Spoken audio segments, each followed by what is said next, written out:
ಬಾಂಗ್ಲಾದೇಶ ಮತ್ತೊಮ್ಮೆ ಪ್ರಕ್ಷುಬ್ಧಗೊಂಡಿದೆ. ಮಾಜಿ ಪ್ರಧಾನಿ ಶೇಖ್ ಹಸೀನಾ ಪದಚ್ಯುತಿ ಮತ್ತು ಪಲಾಯನಕ್ಕೆ ಕಾರಣವಾಗಿದ್ದ ಮೀಸಲಾತಿ ವಿರೋಧಿ ಹೋರಾಟದ ಮುಂಚೂಣಿಯಲ್ಲಿದ್ದ 32 ವರ್ಷದ ಯುವ ನಾಯಕ ಶರೀಫ್ ಉಸ್ಮಾನ್ ಹಾದಿ ಸಾವಿನ ಬಳಿಕ ಬಾಂಗ್ಲಾದೇಶದಲ್ಲಿ ಪರಿಸ್ಥಿತಿ ಉದ್ವಿಗ್ನಗೊಂಡಿದ್ದು ಎಲ್ಲೆಡೆ ಹಿಂಸಾಚಾರ ನಡೆಯುತ್ತಿದೆ. ಭಾರತ ವಿರೋಧಿ ಘೋಷಣೆಗಳು ತೀವ್ರಗೊಂಡಿವೆ.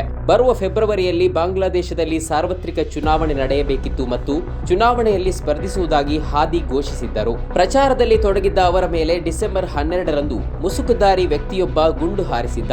ತೀವ್ರವಾಗಿ ಗಾಯಗೊಂಡಿದ್ದ ಹಾದಿ ಸಿಂಗಾಪುರದಲ್ಲಿ ಚಿಕಿತ್ಸೆ ಪಡೆಯುತ್ತಿದ್ದಾಗಲೇ ಸಾವನ್ನಪ್ಪಿದ್ದು, ಇದು ಬಾಂಗ್ಲಾದೇಶದಲ್ಲಿ ಹಿಂಸಾಚಾರ ತಲೆದೋರಲು ಕಾರಣವಾಗಿದೆ. ಪ್ರತಿಭಟನೆಗಳು ತೀವ್ರಗೊಂಡಿದ್ದು, ಭಾರತ ವಿರೋಧಿ ನಿಲುವಿನ ಹಾದಿಯ ಮೇಲೆ ಗುಂಡಿನ ದಾಳಿ ನಡೆಸಿದವರು ಭಾರತಕ್ಕೆ ಓಡಿ ಹೋಗಿದ್ದಾರೆ ಎಂಬುದು ಪ್ರತಿಭಟನಾಕಾರರ ಆರೋಪ.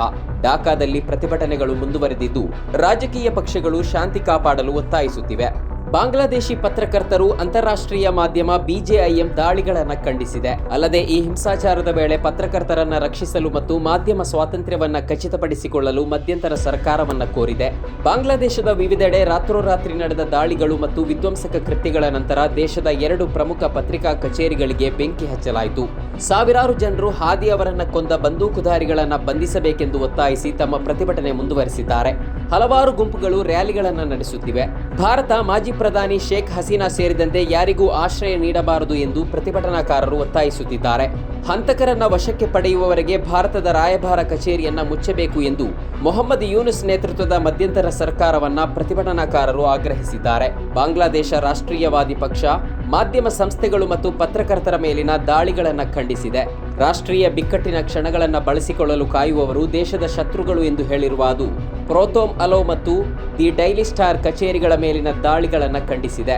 ಢಾಕಾದಲ್ಲಿರುವ ಅಮೆರಿಕ ರಾಯಭಾರ ಕಚೇರಿ ತನ್ನ ನಾಗರಿಕರು ಜಾಗರೂಕರಾಗಿರಲು ತಿಳಿಸಿವೆ. ಈ ನಡುವೆ ಹಾದಿ ಅವರ ಪಾರ್ಥಿವ ಶರೀರವನ್ನ ಢಾಕಾಕ್ಕೆ ತರಲಾಗಿದೆ. ಇನ್ಕಿಲಾಬ್ ಮಂಚ್ ವಕ್ತಾರರಾಗಿದ್ದ ಹಾದಿ ಅವರ ಪಾರ್ಥಿವ ಶರೀರವನ್ನ ಬಿಮಾನ್ ಬಾಂಗ್ಲಾದೇಶ ಏರ್ಲೈನ್ಸ್ ವಿಮಾನದಲ್ಲಿ ಹಜರತ್ ಶಹಜಲಾಲ್ ಅಂತಾರಾಷ್ಟ್ರೀಯ ವಿಮಾನ ನಿಲ್ದಾಣಕ್ಕೆ ಬಿಗಿ ಭದ್ರತೆ ಮತ್ತು ವ್ಯಾಪಕ ಸಾರ್ವಜನಿಕ ಶೋಕದ ನಡುವೆ ತರಲಾಯಿತು. ಇನ್ನೊಂದೆಡೆ ದೀಪು ಚಂದ್ರ ದಾಸ್ ಎಂಬ ಯುವಕನನ್ನ ಮರಕ್ಕೆ ಕಟ್ಟಿಹಾಕಿ ಥಳಿಸಿ ಭೀಕರವಾಗಿ ಹತ್ಯೆ ಮಾಡಲಾಗಿರುವ ಬಗ್ಗೆ ವರದಿಗಳಿವೆ. ಈ ಹತ್ಯೆಗೆ ಭಾರತದಾದ್ಯಂತ ಆಕ್ರೋಶ ವ್ಯಕ್ತವಾಗಿದೆ. ಕಾಂಗ್ರೆಸ್ ನಾಯಕಿ ಪ್ರಿಯಾಂಕಾ ಗಾಂಧಿ ಕೂಡ ಖಂಡನೆ ವ್ಯಕ್ತಪಡಿಸಿದ್ದಾರೆ. ಬಾಂಗ್ಲಾದಲ್ಲಿ ಅಲ್ಪಸಂಖ್ಯಾತರ ಮೇಲೆ ಹೆಚ್ಚುತ್ತಿರುವ ಹಿಂಸಾಚಾರವನ್ನ ಭಾರತ ಸರ್ಕಾರ ಅರಿತುಕೊಳ್ಳಬೇಕು ಎಂದು ಪ್ರಿಯಾಂಕಾ ಗಾಂಧಿ ಆಗ್ರಹಿಸಿದ್ದಾರೆ. ಇನ್ನು ಹಾದಿ ಅವರ ಹತ್ಯೆಯ ಬಗ್ಗೆ ತನಿಖೆಗೆ ವಿಶ್ವಸಂಸ್ಥೆಯ ಮಾನವ ಹಕ್ಕುಗಳ ಮುಖ್ಯಸ್ಥರು ಕರೆ ನೀಡಿದ್ದಾರೆ. ಹಾದಿ ಅವರ ಸಾವಿಗೆ ಕಾರಣವಾದ ದಾಳಿಯ ಬಗ್ಗೆ ತ್ವರಿತ, ನಿಷ್ಪಕ್ಷಪಾತ, ಸಂಪೂರ್ಣ ಮತ್ತು ಪಾರದರ್ಶಕ ತನಿಖೆ ನಡೆಸಬೇಕೆಂದು ವೋಲ್ಕರ್ ಟರ್ಕ್ ಹೇಳಿಕೆಯಲ್ಲಿ ತಿಳಿಸಿದ್ದಾರೆ.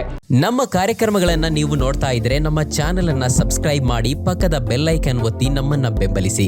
ಹಾಗೆ ನಮ್ಮ ಕಾರ್ಯಕ್ರಮಗಳನ್ನ ಲೈಕ್ ಮಾಡಿ, ಕಮೆಂಟ್ ಮಾಡಿ, ಅದನ್ನ ಬೇರೆಯವರಿಗೂ ವಾಟ್ಸ್ಆಪ್ ಮೂಲಕ ಶೇರ್ ಮಾಡಿ. ನೀವು ಹೀಗೆ ಮಾಡಿದಾಗ ನಮ್ಮ ಚಾನೆಲ್ ಇನ್ನಷ್ಟು ಮತ್ತಷ್ಟು ಜನರಿಗೆ ತಲುಪಲು ನೀವು ನಮ್ಮೊಂದಿಗೆ ಸಹಕರಿಸಿದ ಹಾಗಾಗುತ್ತೆ. ಇದು ನೀವು ಯಾವುದೇ ಖರ್ಚಿಲ್ಲದೆ ಕೆಲವೇ ಸೆಕೆಂಡುಗಳಲ್ಲಿ ನೀಡಬಹುದಾದ ಸಹಕಾರ. ಧನ್ಯವಾದಗಳು.